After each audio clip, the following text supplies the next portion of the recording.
જીત હંમેશા એની જ થાય સાહેબ જેનામાં જીતવાનું જુનૂન હોય. કોશિશ જ નહીં કરો તો જીતવાની સંભાવના સાથે પરિચય ક્યાંથી થશે? કોઈ પણ પરફેક્ટ નથી હોતું અને એટલે જ તો પેન્સિલની સાથે રબર પણ લેવું જ પડે છે.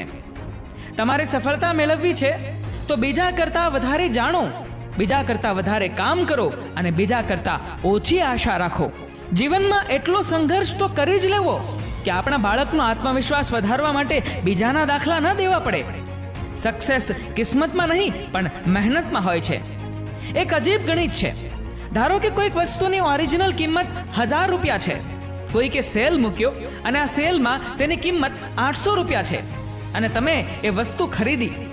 હવે તમે ધ્યાનથી વિચારજો કે શું તમે 200 રૂપિયા બચાવ્યા કે 800 રૂપિયા ખર્ચ્યા? કેટલી આશ્ચર્યની વાત છે.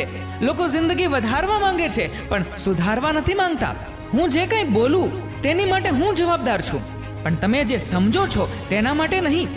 વિશ્વાસ હશે તો મૌન પણ સમજાશે અને વિશ્વાસ નહીં હોય તો શબ્દોમાં પણ ગેરસમજ થશે. દરેક નિર્ણય વ્યક્તિનો નથી હોતો, અમુક નિર્ણય પરિસ્થિતિનો પણ હોય છે.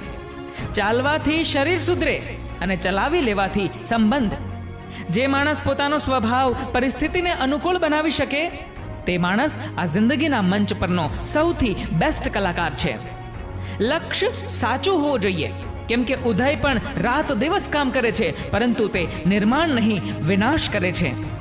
સફળ વ્યક્તિના હોઠ પર 2 ચીજ હંમેશા રહેતી હોય છે, મૌન અને સ્મિત. મૌન સમસ્યાઓ ટાળવા માટે અને સ્મિત સમસ્યાઓ ઉકેલવા માટે. સાચું બોલવાનો સૌથી મોટો ફાયદો એ છે કે આપણે યાદ નથી રાખવું પડતું કે આપણે કોને કોને શું કહ્યું હતું. ઘણીવાર સંબંધો બગડી જાય છે, કારણો મળતા નથી અને સાહેબ જ્યારે કારણો મળી જાય છે ત્યારે સંબંધો પાછા મળતા નથી. ભાઈ, ભાઈબંધ, ભાગીદાર અને ભગવાન, આ 4ની સાથે ચાલાકી નહીં કરનાર હંમેશા ફાયદામાં રહે છે. જીવનમાં તમે જેમ જેમ શીખતા જશો તેમ તેમ તમને ખબર પડશે કે તમે કેટલા અભણ છો.